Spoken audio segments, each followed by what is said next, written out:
وسابعا اختلاطهن بالرجال عند الخروج، وربما كشفن الوجه ليتعرف عليها محرمها.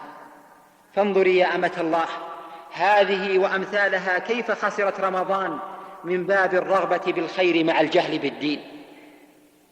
ومن أسباب خسارة رمضان للمرأة الحيض والنفاس، ولا شك أن المرأة تؤجر عليهما، ولكن بعض الأخوات تترك الأعمال الصالحة ظنا منها أنها مثل الصيام، فإن منعت من الصيام بسبب العذر فإنها ربما تركت كثيرا من الأعمال الصالحة والصدقات.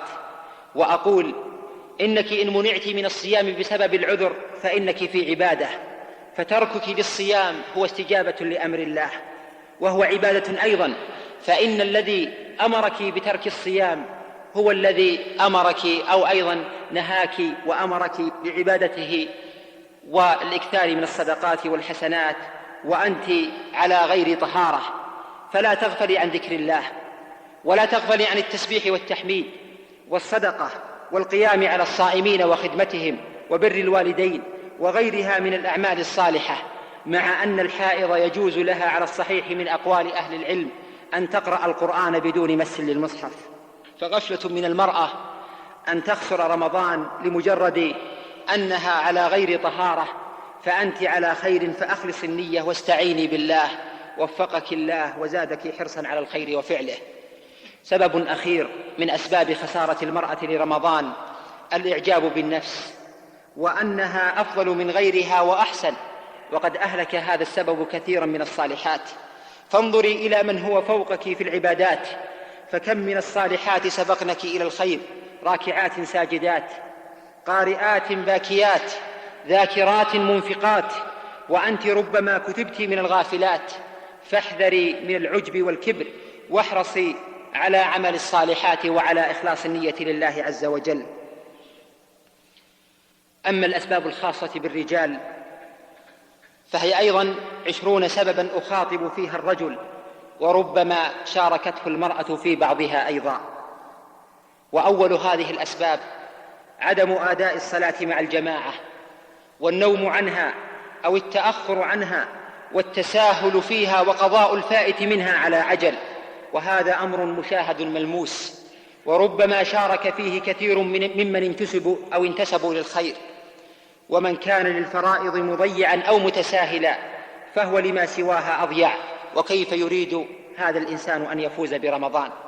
وإنك لتعجب من أمر الصائم كيف أمسك عن الطعام والشراب وجاهد نفسه ولم يستطع أن يجاهد نفسه على الحرص على الفرائض والواجبات. وصدق صلى الله عليه وسلم: رب صائم ليس له من صيامه إلا الجوع والعطش. ثانيا من أسباب خسارة رمضان للرجال الرياضة. نعم، الرياضة سحرت الكبير والصغير، الصالح والطالح، حتى أصبحت تعبد من دون الله. غريب أن تنشط الدورات الرياضية الرباعيات والسداسيات خلال رمضان، وكان الأولى بالأندية الرياضية أن ترسم البرامج لاستغلال طاقات الشباب وتوجيههم في رمضان، وأن تكون عونا لهم على طاعة الله عز وجل. وأيضا قل مثل ذلك للنساء. ويؤسفنا والله أن نقول أن النساء أيضا دخلنا في الرياضة وفي التشجيع والقراءة والكتابة، نسأل الله عز وجل العفو والعافية. وقل مثل ذلك في الاستراحات وفي الأرصفة والطرقات. ونحن نقول إذا كان ولا بد فساعة أو ساعتين أي من الرياضة، ثم تنظم المسابقات في تلاوة القرآن وحفظه وفهم معانيه والاستفادة من الوقت في باقي الأوقات، فإن رمضان شهر القرآن وليس شهر الرياضة. والمصيبة أن تستمر الرياضة وبرامجها حتى في العشر الأواخر من رمضان، فمتى يصلى التراويح؟ ومتى يصلى القيام؟ ومتى يقرأ القرآن؟ ومتى ينام؟ نعوذ بالله من الخسران ومن موت القلب وشدة الغفلة. أخي ما بال قلبك ليس ينقى، أخي ما بال قلبك ليس ينقى، كأنك لا تظن الموت حقا. أيا ابن الذين فنوا وبادوا، أما والله ما بادوا وتبقى. وما أحد بزادك منك أحصى، وما أحد بزادك منك أشقى، وما للنفس عندك مستقر إذا ما استكملت أجلا ورزقا. ومن الأسباب أيضا الاستراحات والجلسات والملاحق، فبدل أن تستغل للاجتماع على استغلال رمضان والتعاون على البر والتقوى، أصبحت وللأسف عند البعض من أسباب خسارة رمضان وضياع الزمان. حتى الصالحين وللأسف، حتى معلم الخير، نبحث عن الشباب ومشاركاتهم في أعمال البر والخير وفي أمور الدعوة والتوجيه، فإذا بهم تجمعوا شللا وأحزابا في الاستراحات، وإذا بالقيل والقال والغيبة والنميمة، فضاعت ليالي رمضان وضاع رمضان. أما أهل الغفلة والضياع فأصبحت الاستراحات بالنسبة لهم مواخير للفساد بأنواعه، بدءا بالدش ونهاية بالرذيلة، عافانا الله وإياكم إلا من رحم الله. نسأل الله لنا ولهم الهداية والصلاح. أفأمنوا مكر الله؟ فلا يأمن مكر الله إلا القوم الخاسرون. ومن أسباب خسارة رمضان التسكع في الشوارع والأسواق وإيذاء الناس والجلوس على الأرصفة. غفل كثير من الناس عن أولادهم فتركوهم يسرحون ويمرحون في الشوارع ويسهرون للعب والسفه. ولا أقول هنا سوى أين الآباء والأمهات؟ أين التوجيه؟ أين حمل الأمانة؟ أين قلب، أو أقول أي قلب لك أيها الأب، وأي حنان هذا الذي تدعينه أيتها الأم، والأولاد في الشوارع وعلى الأرصفة بدون رقيب ولا حسيب ولا سؤال ولا جواب. والله ليأتين يوم يوقف فيه الابن أباه ويحاسبه على تفريطه وتقصيره في تربيته. ولكني أقول يا ويلك أيها الأب من الله، وأنت يا ويلك أيتها الأم من الله، تحسبون الأمر هينا وهو عند الله عظيم. أسوق حديثا واحدا فقط لمن كان له قلب يعقل به. فعن معقل بن يسار رضي الله تعالى عنه قال: سمعت رسول الله صلى الله عليه وسلم يقول: ما من عبد يسترعيه الله رعية يموت يوم يموت وهو غاش لرعيته إلا حرم الله عليه الجنة. والحديث متفق عليه. وفي رواية لمسلم: فلم يحطها بنصحه إلا لم يجد رائحة الجنة. كلكم راع وكلكم مسؤول عن رعيته. فأين المسؤولية؟ أين المسؤولية أيها الآباء والأمهات؟ أين مسؤولية الأولاد والبنات؟ أين مراقبة الله عز وجل في أولادنا وبناتنا؟ ربما نام بعض الآباء في ليله لا يعلم عن أولاده وبناته وما يدور في ظلام الليل. فاتقوا الله في أبنائكم وبناتكم، إنها خسارة عظيمة للآباء وللأمهات قبل خسارة الأولاد. فربما أنك تركع وتسجد ولم ترح رائحة الجنة لإهمالك وتقصيرك في تربية الأولاد ومتابعتهم. فليست العبادة مجرد الركعات والسجدات، فإن أعظم أنواع العبادة أن تقوم بتربية الأولاد ومراقبتهم ومتابعتهم. فأي خسارة عظيمة أصابت الآباء والأمهات والأولاد معا. إنا لله وإنا إليه راجعون. سبب خامس: المعاكسات، سواء في الأسواق أو عبر الهاتف. ويعلم الله ما كنت لأضع هذا سببا من أسباب خسارة رمضان لولا أني سمعت من رجال الحسبة عجبا ومن التائبين أعجب العجب. والله أن القلب ليحزن وأن العين لتدمع أن أصبح بعض شبابنا ذئابا بشرية لا يهمهم سوى شهواتهم بدون تفكير في مصير ضحيته وحالها، وبدون مراقبة لله عز وجل ولا خوف منه. جريمة أن يصبح رمضان موسما للصوص الأعراض. تخرج المرأة بحجة الذهاب إلى السوق أو بحجة صلاة التراويح، ثم يكون ما يكون على غفلة من الأب المسكين والأم الحانية. فأي موت للقلب هذا، وأي عبودية للشهوة. إن أهل الفضيلة ما حسبوا أن مثل هذا يقع، بل ولا دار والله في خلدهم.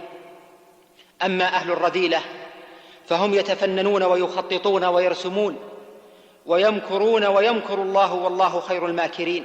سبحان الله، حتى في رمضان، بل وفي العشر الأواخر منه وللأسف. وما كنت لأوجع قلوبكم بمثل هذا لولا الحقائق المرة المؤلمة، فالحذر الحذر قبل وقوع الفاس بالرأس. ومن الأسباب أيضا جلساء السوء وأصحاب الهمم الدنيئة، وهم من أعظم أسباب خسارة رمضان. وألخص الأمر لك بكلمة: قل لي من تجالس أقل لك من أنت، وهل ربحت أم خسرت؟ قال مالك بن دينار: إنك إن تنقل الأحجار مع الأبرار خير لك من أن تأكل الخبيص مع الفجار. والخبيص نوع من أنواع الحلوى يصنع من التمر مخلوطا بالسم. وقال موسى بن عقبة: إن كنت لألقى الأخ من إخواني فأكون بلقيه عاقلا أياما، أي متأثرا به. فكم من إنسان صالح فيه خير كثير ضاع عليه رمضان بسبب جلسائه، والواقع يشهد بذلك. ومن الأسباب أيضا لخسارة رمضان للرجال الدخان والشيشة، وهي من الأمور المحرمة التي اعتادها الناس واستمرؤوها حتى تتبين كيف أن الدخان من أسباب خسارة رمضان، وأن الشيشة من أسباب خسارة رمضان. فقم بزيارة خاطفة للمقاهي في ليالي رمضان، ففيها ضياع المال الذي سيسأل عنه، وفيها ضياع للصحة التي سيسأل عنها، وفوق ذلك إثم ووزر، فهي مغضبة للرب منجسة للفم والصحة. والمضحك المبكي أن بعض المدخنين فور سماعه للآذان يفطر على سجارة بدل التمرة، نعوذ بالله من غضب الله ومن الخسران. ومن الأسباب أكل الحرام، ومنه الربا والغش والسرقة. وفيه حديث أبي هريرة، وذكر في آخره قول النبي صلى الله عليه وسلم: ثم ذكر الرجل يطيل السفر أشعث أغبر يمد يديه إلى السماء: يا رب يا رب، ومطعمه حرام ومشربه حرام وملبسه حرام وغذي بالحرام، فأنى يستجاب له، كما في صحيح مسلم في كتاب الزكاة. فكيف يقبل الله صوم هذا وقد أفطر على الحرام؟ كيف يقبل الله صوم هذا الرجل ولم يرقب طعامه وشرابه؟ ربما صام يومه فأفطر ساعة الغروب على حرام والعياذ بالله. كيف يريد الربح في رمضان وهو إن تصدق لم تقبل، وإن دعا رد دعاءه؟ والله ما قست القلوب ولا ضاعت البركة ولا فسد الأولاد إلا بسبب أكل الحرام. انطمس النور لما فقدت اللقمة الحلال. سبب تاسع: التزييف والخداع والنجش والحلف الكاذب من بعض التجار في رمضان. فرمضان موسم تجاري كبير ولا بأس بهذا، لكن بعض البائعين غفل عن أنه صائم، أو ظن الصيام مجرد الإمساك عن الطعام والشراب، فوقع في كثير من منكرات البيع والشراء وسوء المعاملة. ومن ذلك ما نجده في الدعايات والإعلانات المبالغ فيها وربما المكذوب فيها الملبس فيها على كثير من المسلمين. ومن الأسباب أيضا الانسياق واللهثان وراء التجارة وطلب المال والإفراط في ذلك إلى حد التقصير في الواجبات، فهو في السوق منذ الصباح إلى المساء، وربما في ساعات طويلة من الليل أيضا. أليست هذه خسارة لرمضان؟ وربما صاحب هذا الجلوس إطلاق العنان للبصر ومحادثة النساء، وربما الغيبة. ففي العشر الأواخر أفضل الأيام الناس في صلاة وقيام وقراءة للقرآن ودعاء واستغفار وبكاء وخشوع. صيام العارفين له حنين إلى الرحمن رب العالمين، تصوم قلوبهم في كل وقت وبالأسحار هم يستغفرون. بينما البائع المسكين في السوق يعرض نفسه لكل فتنة، فتنة المال وفتنة النساء وفتنة البصر، فكان الله في عونهم وغفر لنا ولهم. ومن الأسباب أيضا الإهمال في العمل الوظيفي والتأخر عنه والخروج قبل نهاية الدوام. كيف يسوغ لمسلم صائم أن يستحل ساعة أو ساعتين من دوامه، أو أن يترك عمله أو يهمل فيه وهو يعلم أن هذا خيانة للأمانة، وأنه نقص للعهد بينك وبين المؤسسة التي تعمل فيها. ولهذا فإنك ترى في أمثال هؤلاء قلة البركة وقلة التوفيق وكثرة الديون، هذا في الدنيا، وما عند الله يعلمه الله. ألا تخشى وقد قصرت في عملك وأهملت أن يرد عليك صيامك أو أن ينقص أجره؟ فالله بإتقان العمل وأداء الأمانة، فكلكم راع وكلكم مسؤول عن رعيته. أيها الموظف، اسمع لهذا الحديث. جاء رجل إلى رسول الله صلى الله عليه وسلم فقال: يا رسول الله، ادعو الله أن يجعلني مجاب الدعوة. فقال له صلى الله عليه وسلم: أطب مطعمك تكن مجاب الدعوة. أطب مطعمك تكن مجاب الدعوة. إذن فربما خسرت رمضان أو إجابة الدعاء بسبب إهمالك أو تقصيرك في عملك، فاتق الله وخف من الله، واعلم أن الله يراك ومطلع عليك في كل حال. ومن الأسباب أيضا لخسارة رمضان التهاون ببعض الذنوب والتعود عليها من غير ندم ولا استغفار ولا تجديد توبة.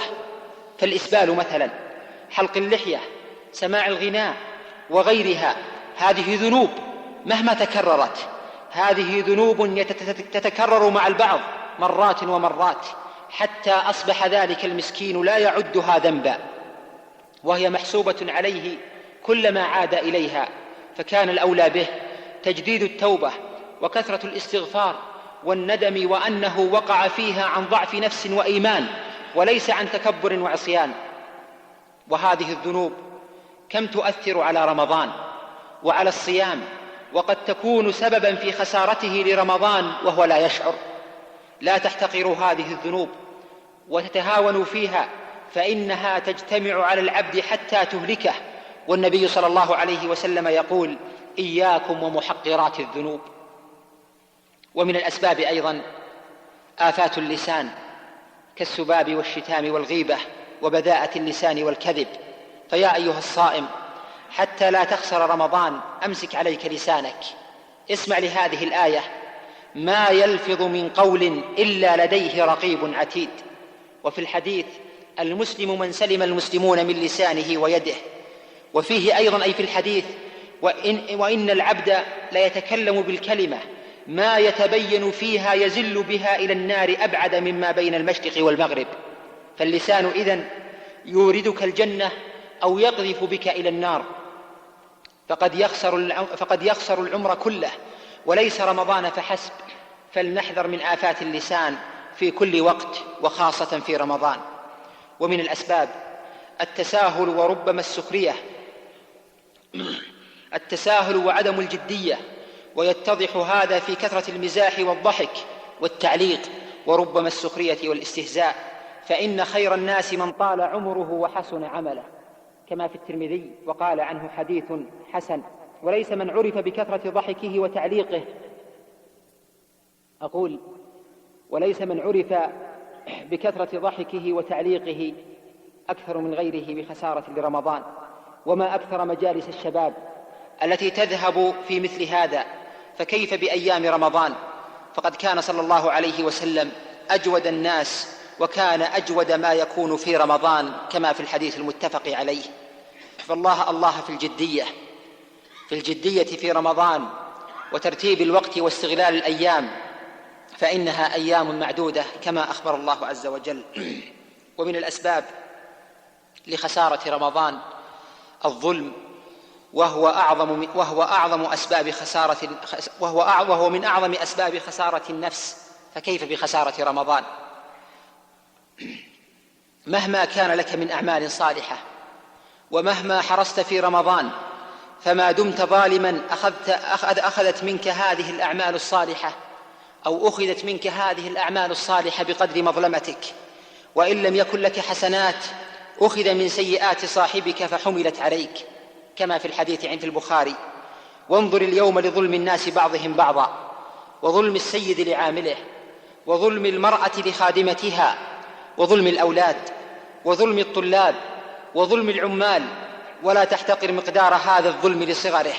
فعن أبي أمامة إياس بن ثعلبة الحارثي رضي الله تعالى عنه أن رسول الله صلى الله عليه وسلم قال: من اقتطع حق امرئ مسلم بيمينه فقد أوجب الله له النار وحرم عليه الجنة.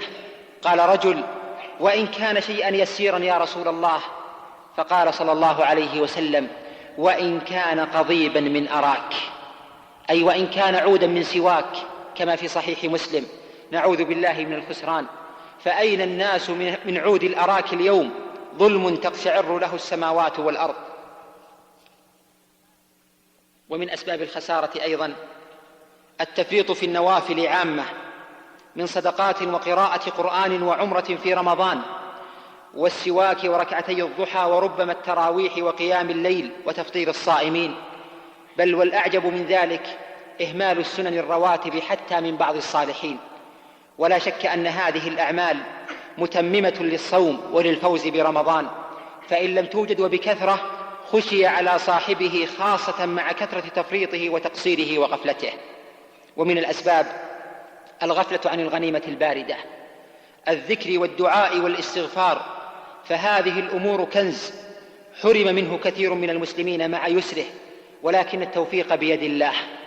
الدعاء، استغلال أوقات الإجابة عند الغروب وفي السحر ويوم الجمعة وفي الصلاة وفي كل وقت من أوقات الإجابة في رمضان. لماذا نحرم أنفسنا الخير والدعاء والإلحاح الشديد في الدعاء على الله عز وجل؟ لعل الله عز وجل أن يرحمنا بضعفنا وأن ينصر الإخوان المسلمين بتلك الدعوات. وأنت في السيارة، وأنت في الوظيفة، وفي الشارع، بل وأنت نائم، وتكسب الحسنات وتمحو السيئات بإكثارك من الذكر والاستغفار والدعاء. ومن الأسباب أيضا التقصير في حق الوالدين والزوجة والأولاد، وإهمالهم وإهمال حوائجهم، بل ربما تكليف السائق بكثير من واجباته البيتية لانشغاله في السهر والجلسات مع الأصحاب، والنوم الطويل والخمول والكسل في النهار، فأضاع ذلك المسكين حق نفسه وحق أهله وأولاده. وربما لم يفطر مع والديه يوم من الأيام في رمضان. بقي سببان وهما أهم الأسباب، فلو عقلهما المسلم لاستدرك بقية الأسباب كلها. فانتبه وانتبه لهذين السببين. أولهما الجهل أو التجاهل بفضائل رمضان وعظمته وما فيه من مزايا لو علمها العاقل ما فرط فيها، بل ولتمنى لو أن الشهر يطول.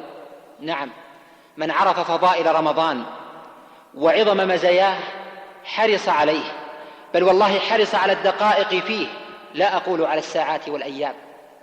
والسبب الأخير الغفلة عن الموت ونسيانه، الغفلة عن الموت ونسيانه، وأن الله امتن عليه بنعمة عظيمة وهي إدراك هذا الشهر، فهو لا يضمن إدراك رمضان، بل ربما لا يدرك آخر هذا الشهر، بل ربما لا يدرك إدراك أو هل يبلغ هذا الشهر أم لا. ولذلك قال صلى الله عليه وسلم: أكثروا من ذكر هادم اللذات، كما عند الترمذي، وقال عنه حديث حسن.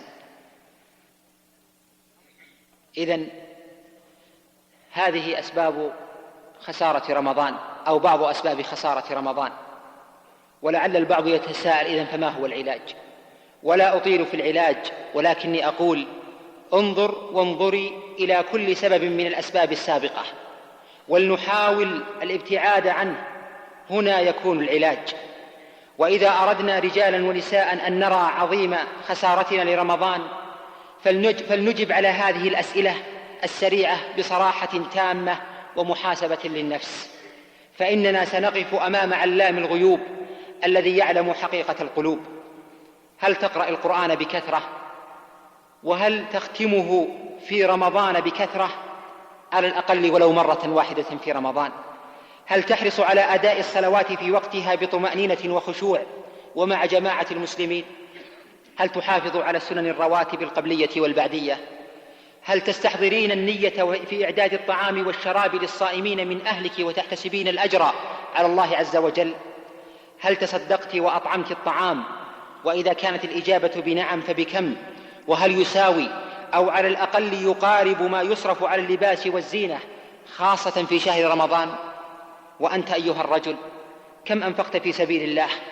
وهل تحمل هم المسلمين وهم المساكين في كل مكان؟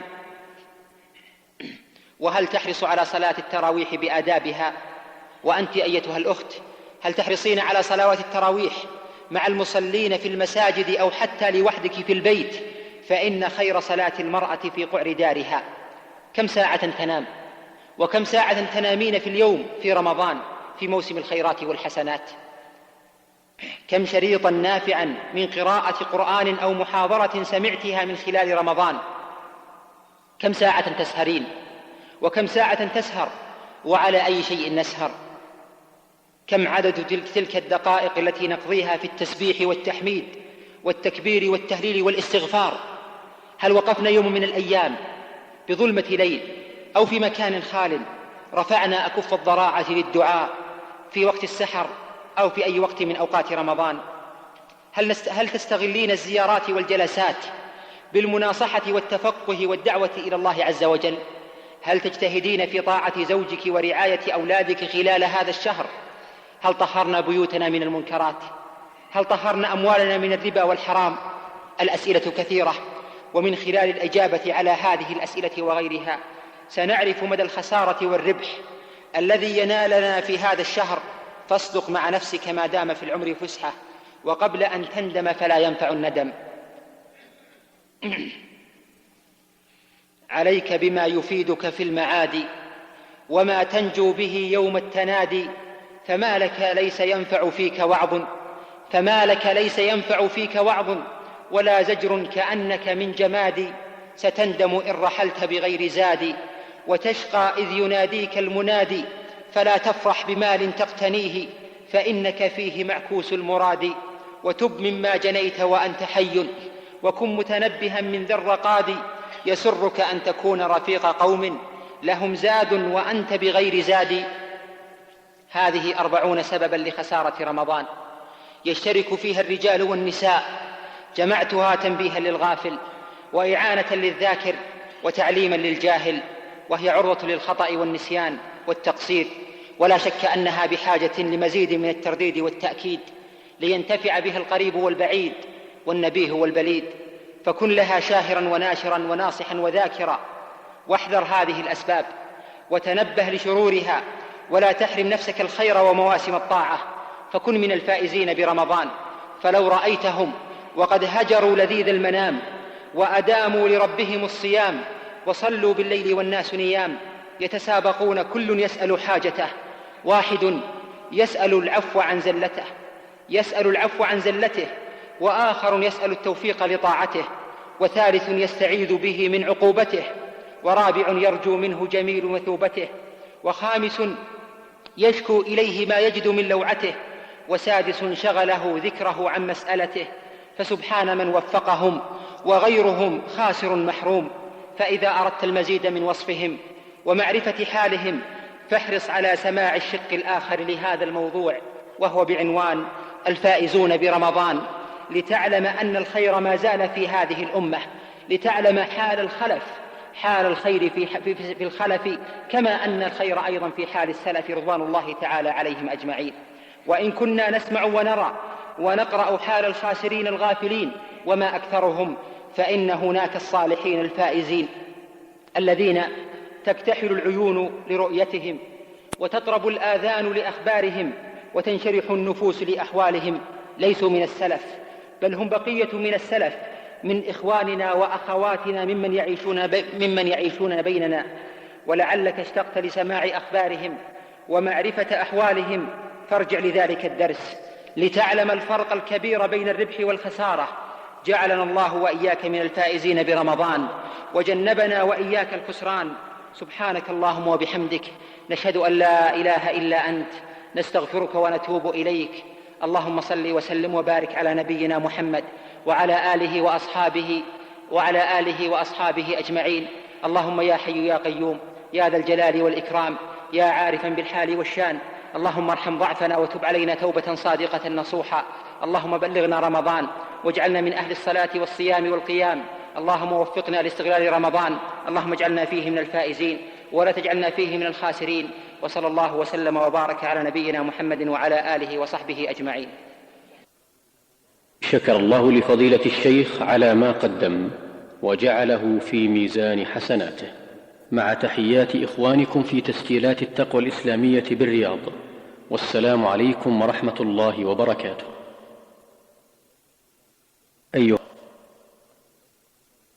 أيها الإخوة، بموجب فهرس تسجيلات التقوى، فإن رقم هذا الشريط هو 11,556.